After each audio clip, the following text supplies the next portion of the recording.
ibura ukabikora iminota 30 ku munsi. Kubera iki? Kuko ukeneye kurya, ni ukeneye imyitozo. Kuko ukeneye kunywa, ni ukeneye imyitozo. Kuko ukeneye kuryama, ni ukeneye imyitozo. Imyitozo ngororangingo yongera abasirikare mu mubiri, maze umubiri ukongererwa kwirwanaho. Indwara mbese ntiziwushodoke, ntiziwuvogere. Indwara mbese zikaziza zizi ngo hararinzwe.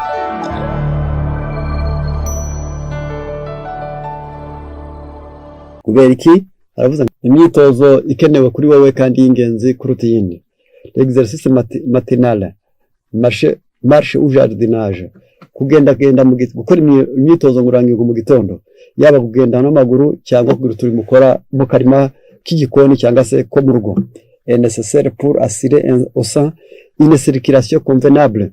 Y'abantu bagenda, y'abantu bakora n'ibirakenewe cyane ko biha umuntu amaraso meza kandi atembera mu mubiri uko bikwiriye. Iyo umuntu agenda, iyo umuntu akora, amaraso ye aragenda neza bikagira akamaro. Il est la sauvegarde de la prise contre le refroidissement. Gukora imyitozo birinda abantu kuganzwa n'imbeho. Les congestions pulmonaires, ibihaha byawe ntabwo bipfunyarara. Cerebrale, mu mutwe ntabwo hapfunyarara. Les inflammations du foie, ntabwo umwijima wawe wabyimbagirana. De rein, impyiko zawe ntabwo zamererwa nabi. Des poumons, ibihaha ntabwo bikora nabi. Contre 100 autres maladies. Imyitozo ngororangingo uretse kugwa neza gusa igihaha, akagwa neza ubwonko, bikagwa neza igihaha, umwijima, bikagwa neza impyiko, bikagwa neza imyanya y'ubuhumekero yose, ahubwo ngo imyitozo ngororangingo ikumira n'izindi ndwara zirenga 100, 100 autres maladies. Noneho n'indwara zirenga 100. Ni mu gitabo cyitwa Avec Dieu chaque jour, page 41, bavuga ayo magambo. Yubana n'Imana buri munsi, imyitozo ngororangingo kuko Imana ni umukozi, ibyo arimo birakora, ibitari gukora bari gukura kugira ngo bizagira akamaro. Umuntu akwiriye niba atari akwiriye gufatanya gukora no gukura, yarangiza gukora no gusimbura, ni entretien. Byongera ubwabyo gusa umuntu akwiriye kuba ari gukora ikintu ariko azi neza ngo ndi gukura mu gishaje ndi kwinjiza igishya. Ngiyo inyungu yacyo. Marche au grand air, kugendera ahantu hari umwuka mwiza. C'est qui s'habitue à un exercice bien dirigé. Abantu bimenyereza gukora imyitozo ngororangingo iyobowe neza, pratiquer en plein air, bakayikora ahantu hari umwuka mwiza. On généralement une circulation bonne et active. N'abantu bakorera umwuka mwiza ahantu heza kandi hari umwuka mwiza, amaherezo muri rusange amaraso yabatembera neza kandi akhira n'icyamara. Les hommes et les femmes, les jeunes et les vieux, burya abagabo n'abagore, abasore n'abasaza, qui désirent la santé, qui veulent jouir d'une vie active. Abagabo n'abagore, abasore n'abasaza, ariko bumva bakeneye amagara mazima, bakumva bakeneye kugubwa neza, bagahumva buri gihe bazasazana imirimo, nta kuzasaza baryamye. Quelle que soit leur occupation et leur goût, haba hakurikije imirimo bakora cyangwa ibyo bakunda, il faudrait qu'ils se décident à faire de l'exercice en preneur. Uko waba ukora kose, icyo waba uri cyo cyose, ba docteur, ba pasitor, uba president, uba general, aho wakwigira hose ukeneye imyitozo ngororangingo. Niba ushaka kugira ngo uzagire ubuzima bwiza, ukeneye imyitozo ngororangingo kandi hari umwuka mwiza, dans la mesure du possible, uko waba bishoboka kose. Singomba kujya mu muhanda kujya kubisigana n'ibinyabiziga bifite moteri, singomba kugira iruhande gutwumba gukinge ngo batakubona. Niba kubona ushaka amagara mazima, ntabwo bazaba bakubonye nk'igihe bari kuguheka, ntabwo uzaba uri kubonwa n'abaganga bakwambitse ubusa bakubaga, ahubwo ni byiza ko abandi bakubona ariko uri gukora imyitozo ngororangingo. Yagira nti wenda ahangaha ndagiye cyane ati ni igitabo cyitwa Avec Dieu chaque jour, 141, 142 niho avuga ayo magambo. Jardinage, travail à l'extérieur, gukora mu turima no gukora imirimo ahandi.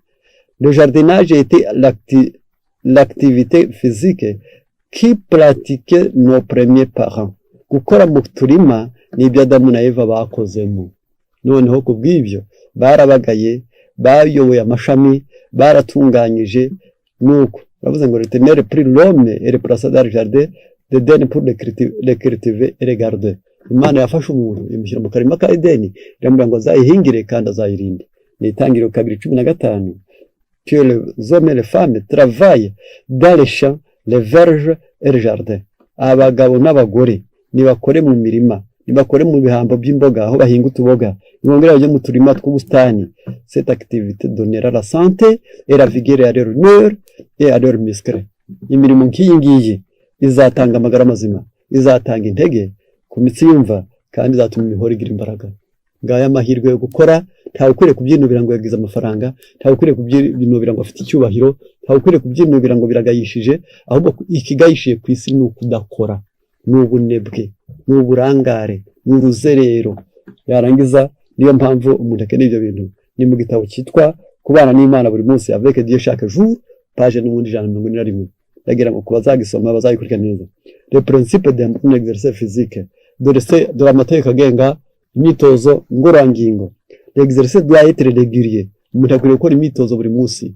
Yarangiza ati au moins 30 minutes par jour. Ibura ukabikora iminota 30 ku munsi. Kubera iki? Kuko ukeneye kurya, ni ukeneye imyitozo. Kuko ukeneye kunywa, ni ukeneye imyitozo. Kuko ukeneye kuryama, ni ukeneye imyitozo. Kuko ukeneye kuvuga, ni ukeneye imyitozo. Kubera iki? L'exercice icya kabiri. L'exercice doit être énergique sans être violent. Icyo akora tukikanagure. Uzakoresha imbaraga utaramukanye, ahubwo buri gihe imyitozo myiza batangirana imbaraga nke bagenda bishyushya kugeza ubwo bazarangiriza ku mbaraga nyinshi. Wumva imbaraga zishize ukarekeraho, nta mpamvu yo kujya guhembera imbaraga kandi ntazo ufite. Sinabyiza gutunguriraho umubiri ngo ukoreshe agahato. Ku ngingo ya gatatu uko amahame agenga imyitozo, l'exercice devrait être varié. Ugomba guhinduranya imyitozo ntukore umwe gusa. Singomba guhora uterura ibyuma gusa ugenda. Singomba kwiruka gusa, ugomba no kwikorera. Singomba kwikorera gusa, ugomba no kwasa. Singomba kwasa gusa, ugomba no kubagara. Yarangiza mbese hari impamvu barakwiriye ngo kora icyo bita variation. Yepfati exemple marcher et jardiner pour une utilisation optimale de tous. Cyane les groupes musculaires. Kuko kugenda no gukorera karima nibyo byanyine bwabyo gusa nta gukebakeba, nibyo bigira icyo bimarira imihore yose. Uba wunamye, uba wihengetse, uba wateruye, uba wihuse, uba wahagurutse, uba wananuye imitsi, mbese muri magufi hose uba wunamye, amaraso aba yavuye mu mutwe, uba wahagaze neza wemye. Mbese ugomba kumenya neza ko ibyanze bikunze hari itegeko rya gatatu rivuga ngo tugomba kujya duhinduranya imyitozo ngororangingo, tugashyiramo gukora, kugenda n'ibindi. Ku ngingo ya kane, l'exercice doit faire plaisir pour avoir le plus d'effets bénéfiques. Umuntu akwiriye gukora imyitozo ngororangingo imushimishije, kuko iyo umuntu akora ikintu yishimye niho kimugirira n'akamaro mu mubiri we. Rero kubw'ibyo nta gahato ntaki, ibyo nabyo birakenewe. Noneho kubw'ibyo ndasubiramo, birakwiriye ko umuntu ahora akora imyitozo ngororangingo nibura gihe kingana n'iminota 30 ku munsi. Umuntu akwiriye guhora buri gihe akoresha imbaraga ariko ntiyivunagure. Gatatu, akwiriye gukorera imyitozo yihinduranyije, bivuze kugenda no gukora. Kane, umuntu akwiriye gukora imyitozo ngororangingo ariko yishimye.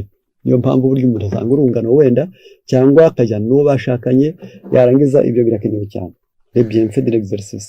Noneho bimaze iki rero? Umusaruro twabikuramo byatuma iki? Ces merveilles de la nature doivent être maintenues en mouvement afin de rester aptes à remplir leurs fonctions.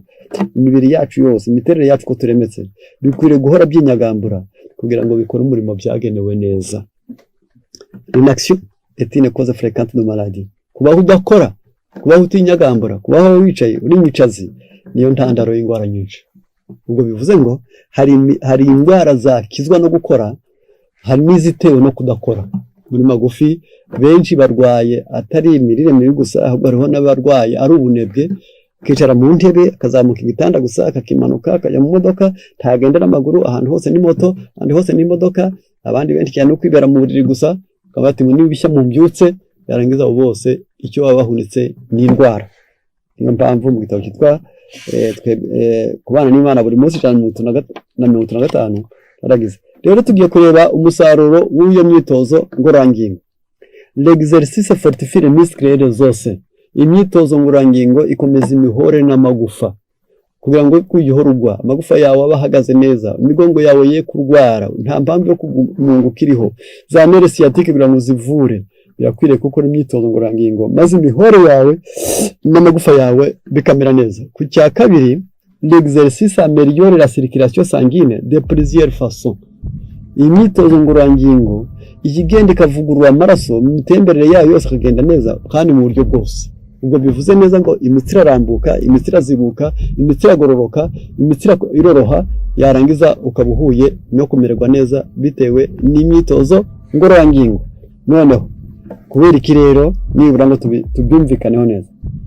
Ingingo ya mbere kuri bya bindi bibiri bavuze, l'exercice augmente l'efficacité du poumon. Arega iyo umuntu akora imyitozo ngororangingo bituma igihaha cye kigira imbaraga, bituma igihaha cye gisohora umwuka neza, bituma igihaha cye cyakira umwuka neza, bituma igihaha cye cyohereza umwuka uyunguruye neza mu maraso anyuriye mu guhuza n'umutima mu byo bita veine pulmonaire, yarangiza aho umwuka mwiza wa oxygene winjira ukinjira mu maraso avuye mu mutima bikavangwa hose. Ubwo ikintu cyo bikumarira il permet un meilleur apport d'oxygène aux cellules rouges et toutes les parties de l'organisme. Nani bya niko tuvuyemo bishoboza neza ko umwuka mwiza wa oxygene noneho uya handi hagendera kugendera amaraso atukura, maze amaraso akarushaho gutukura, maze amaraso akaja mu ngingo zose ariko asa neza bitewe n'uko umuntu yakoze imyitozo ngororangingo. Ku ngingo ya kabiri, l'exercice augmente l'efficacité du cœur. Iyo umuntu akora imyitozo ngororangingo umutima we ugira imbaraga. Kubera iki? Il fortifie les muscles cardiaques. Arega imihore y'umutima nayo ubwayigira imbaraga bitewe n'imyitozo ngororangingo. Kabiri, le cœur pompe plus de sang à chaque battement. Ati umutima ni kurushaho gutera amaraso neza, uko uteye, uko usunitse, uko uteye utera amaraso neza. Gatatu, il peut faire baisser le rythme cardiaque. Arega byatuma umutima gutera nabi bigabanuka.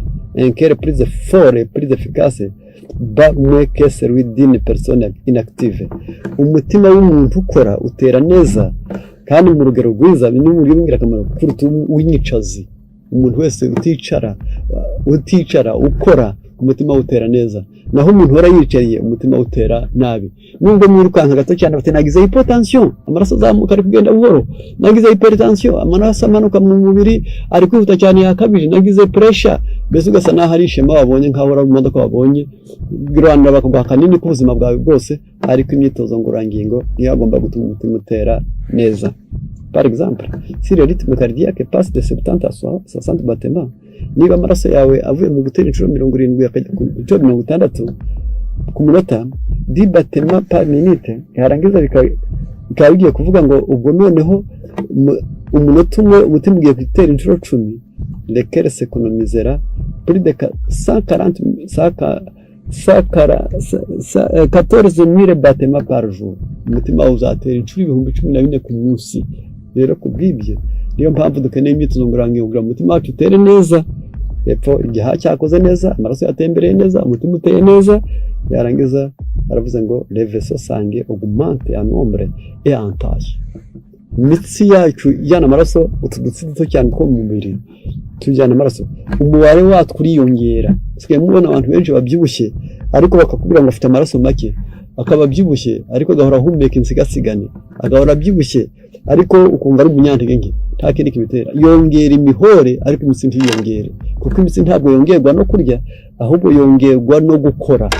Kubw'ibyo rero abantu bakwiriye kubyumva neza ko iyo umuntu akora imyitozo ngororangingo, baravuze ngo imitsi ijyana amaraso mu mubiri iriyongera kandi ntibiginaga ikaba na minini. Ubwo bivuze ngo ntabwo yakubwira ko ututodo cyane ngo uhorane umutwe, nta mpamvu. Yarangiza ku ngingo navuga ya gatatu, l'exercice augmente l'efficacité des vaisseaux sanguins. Imihore ya mitsi ijyana amaraso mu mubiri yongera akamaro. En effet, les muscles des membres en se contractant et en se relaxant tour à tour exercent une pression sur les vaisseaux sanguins avec pour effet l'accélération de la circulation sanguine. Ni nako iyo ukurushaho gukora imihore y'ingingo zawe ikajya igenda isa n'iyinyeganyeza buri kanya, ni nako igenda yiruhura buri munsi, kuko iyo yakoze cyane iraruhuka, maze amaraso agatembera neza mu mitsi, agatembera neza mu mihore, yarangiza amaherezo bigatuma amaraso atembera. Uko ukora niko amaraso atembera neza muri wowe. Yarangiza ku ngingo navuga ngo iyo yari ingingo zari zanginge ebyiri twihutanaga gusa. Reka diyo ku ngingo ya gatatu, l'exercice normalise la pression sanguine, que ce soit vers le bas vers le haut. Amaraso atembera neza, imyitozo ituma amaraso atembera neza, yaba arasohoka mu mubiri asohoka mu mutima agiye mu mubiri, nava mu mubiri agaruka mu mutima atera neza iyo umuntu akora imyitozo ngororangingo. Ubwo bivuze ngo ntiyagira hypertension kuko yinjira neza, kandi ntiyagira hypotension kuko yasohoka agaruka mu mutima akora neza. Rero ku ngingo ya 4, l'exercice ralentit le processus de vieillissement, il améliore les performances dans les activités quotidiennes. Iyo umuntu akora imyitozo ngororangingo bimurinda gusaza ubusa kandi bigatuma imiterere ye imera neza, kandi imirimo akora buri munsi ikamutunganira. Ubwo ntabwo akora ngo umwinanirwe. Ku ngingo ya 4 ya 5, l'exercice facilite la digestion. Iyo umuntu akora imyitozo ngororangingo imyanya inoze ibyo kurya igogora neza, ubwo igifu kigakora neza, amara matoya agakora neza, urwagashya rugakora neza, amara manini agakora neza, umwijima ukabyakira neza. Niyo mpamvu atubwiye kuri ingingo ya 5 ngo l'exercice facilite la digestion, yarangiza imyitozo ngororangingo yoroshya cyangwa se itunganya igogora. Une marche rapide après le repas, la tête haute et les épaules bien dégagées, fait de merveilles. Nukuri kugenda wihuta urangije kurya, kugenda wemye utunamirije, intugu zawe zisa naho zimeze udako utifumbase, bigira ibyiza byinshi mu buzima bw'umuntu. Niyo mpamvu kandi ntabwo washobora kubureka kwifumbatira umunebwe kuko uba uhora ukonje, niyo kwimbeho gufata mu buryo bworoshye. Hepfo ku ngingo ya 6, l'exercice permet de garder un pas idéal, ni trop ni trop peu. Bwa mbere iyo umuntu akora imyitozo ngororangingo ntabwo azimiza ibiro ngo bibe bike cyane, nta nubwo agira byinshi bisaze. Yarangiza ngiyo inyungu yo gukora imyitozo ngororangingo. 7, l'exercice stimule le système immunitaire et accroît la résistance aux maladies. Imyitozo ngororangingo yongera abasirikare mu mubiri, maze umubiri ukongererwa kwirwanaho indwara, mbese ntiziwushodoke, ntizivogere indwara, mbese zikaziza zingo hararinzwe, ntabwo ari kwa nigireyo. Yako nakandi kamaro k'imyitozo ngororangingo. 8, l'exercice diminue la tension, lui permet de se relaxer. Arega iyo muri we harimo imvururu, harimo bisa n'umuriro, yarangiza iyo ukora imyitozo uragenda ukaruhuka neza. Niyo mpamvu abantu baticaye hamwe ntabwo birirwa bahendahenda ibitotsi, usanga bamerewe neza. Ingingo ya 9, l'exercice chasse les idées noires en stimulant la production de norepinephrine. Ati iyo umuntu akora imyitozo ngororangingo kwibwira ibibi biragabanuka. Niyo mpamvu mbese intekerezo zakoze ntabwo zikunda kwibwira ibibi, ariko umuntu wicaye hamwe abahuza ibyapfuye n'ibyapfakaye, agahuza ibyananiwe nanyiranye n'ibidashoboka, yarangiza byose akabirunda mu bwonko bwe, agasa naho habaye ihuriro ry'imyanda yose. Niyo mpamvu navuze ngo ntabwo imyanda ngo imitsi